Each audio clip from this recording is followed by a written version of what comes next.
Derivadas trigonométricas utilizando la regla de la cadena. Vamos a estar entonces, primero que todo, reescribiendo esta función, pero tratando de desaparecer las raíces y convirtiéndolas en paréntesis que están elevadas a potencias fraccionarias. Entonces acá lo reescribiríamos como seno entre paréntesis x a la 1/3 más seno x y todo esto entre paréntesis a la 1/3. Ya que lo tenemos reescrito, ahora sí lo podemos empezar a derivar acá abajo. Aquí tenemos primero que todo un seno que tiene un ángulo x y ese ángulo x está elevado a la 1/3. Entonces no es como tal que todo el seno esté elevado a 1/3. Lo único que está elevado a 1/3 sería el seno, el ángulo del seno. Por lo tanto, aquí como tal no hay que aplicar la regla de la cadena para todo el seno, sino solamente para el ángulo. Escribimos, bueno, ya podemos derivar directamente seno. Seno sería, la derivada es coseno x a la 1/3, y luego, como este ángulo tiene una x o tiene algo para derivar, entonces vamos a derivar dicho ángulo. X 1/3 y todo esto prima, indicando que lo vamos a derivar. Más, pasamos ahora al siguiente término, que sería seno x a la 1/3. Ahora sí, el 1/3 no está en el ángulo como tal, sino en todo el seno. Por lo tanto, hay que aplicar la regla de la cadena que ya habíamos visto en lo que serían las derivadas algebraicas. Bajamos la potencia, le pondríamos acá 1/3, volvemos a reescribir la base, pero ahora a la potencia le restamos 1. 1/3 menos 1, al final me va a dar menos 2/3, entonces escribo acá menos 2/3, y luego tengo que derivar la base, aplicando la regla de la cadena. Seno x, derivada. Seguimos. Acá, esto lo vuelvo a reescribir igual. Esto no cambia por ahora, pero aquí sí ya tengo que empezar a derivar. Aquí derivo la x a la 1/3, me quedaría 1/3 x menos 2/3, más 1/3 seno x a la menos 2/3, y la derivada del seno de x, que sería igual a el coseno de x. Ya al final pues nos quedaría reorganizar esto para que quede todo lo que tiene que quedar en el denominador, Entonces este 3 pasaría al denominador porque está abajo. Esta x a la menos 2/3 también bajaría al denominador porque tiene una potencia negativa. Y este seno a la menos 2/3 también quedaría en el denominador, y este 3 también. Entonces, sabiendo esto, lo volvemos a reescribir, pero ahora poniendo lo que está en el denominador abajo y también convirtiendo todas estas potencias ya directamente a raíces otra vez. Pondría entonces coseno, raíz de x, pero va a ser una raíz cúbica, ¿ok? Porque la potencia es 1/3. Y aquí abajo pongo el 3 y pongo la raíz de x, pero sería la raíz cúbica, y la x estaría a la 2. Y luego, acá, me quedaría un más, abajo voy a poner lo mismo, sería un 3, y luego una raíz que tiene por dentro un seno de x, pero la raíz sería cúbica y el seno de x va a estar al cuadrado. Y arriba, simplemente un coseno de x. Y listo, esta sería la respuesta. Vamos a ahora estar haciendo también este ejemplo, que es un poco más complejo. Antes de empezar a derivarlo, vamos a reescribirlo quitando esta raíz y convirtiéndola en un paréntesis con una elevación a una potencia fraccionaria. Entonces todo esto lo escribo entre paréntesis y lo elevo a la 1/2. Ahora sí podemos empezar a derivar. Y' entonces va a ser igual a lo siguiente. Acá nos fijamos que tenemos un coseno y que todo el ángulo del coseno, o sea, este es el coseno, ¿verdad? Y todo el ángulo, esto representaría el ángulo. Todo el ángulo es lo que está acá adentro. Y este ángulo está elevado a 1/2. Entonces, vamos primero a empezar derivando el coseno y luego derivamos aparte el ángulo.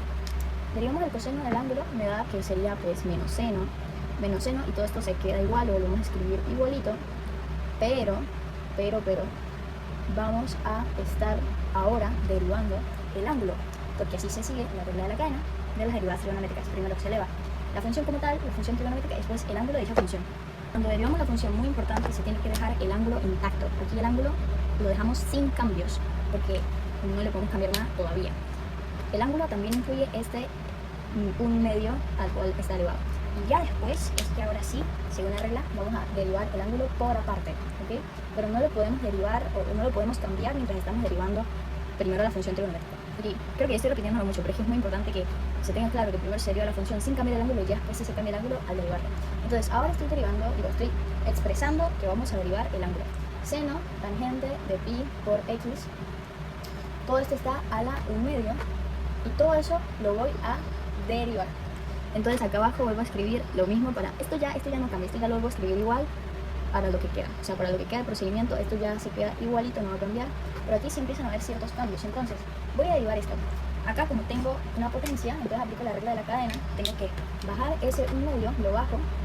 Y luego por dentro me quedaría seno tangente de pi por x. Ahora ese menos 1/2 le resto 1, me quedaría menos 1/2.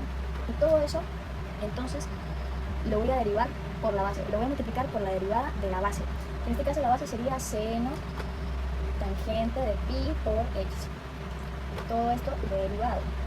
¿Ok? Ahí vamos avanzando. Este problema es un poquito largo, pero bueno, hay que concentrarse bastante porque cualquier cosita ya te lo daña. 1/2, acá se queda todo igual, esto ya no va a cambiar tampoco. Y acá esto empieza a cambiar otra vez, porque ahora tenemos que derivar lo que tenemos acá. Por lo tanto, primero derivaríamos la función, que la función es seno, y luego vamos a derivar el ángulo. El ángulo vendría a ser tangente de pi por x. Vamos a derivar el seno sería coseno, luego el ángulo lo escribimos igual, y ya después, aparte, se deriva el ángulo siguiendo la regla de la cadena. Se deriva el ángulo. Ok, todo esto lo vuelvo a escribir igual, no voy a escribir porque hay mucha gastadera de marcador. Mucha gastadera de marcador. Coseno, tangente de pi por x por... Ahora voy a derivar la tangente de pi por x. La derivada de la tangente sería cosecante cuadrado, si no mal recuerdo, déjame revisar. Malo ahí, era secante. No, es cosecante, mi memoria me falla.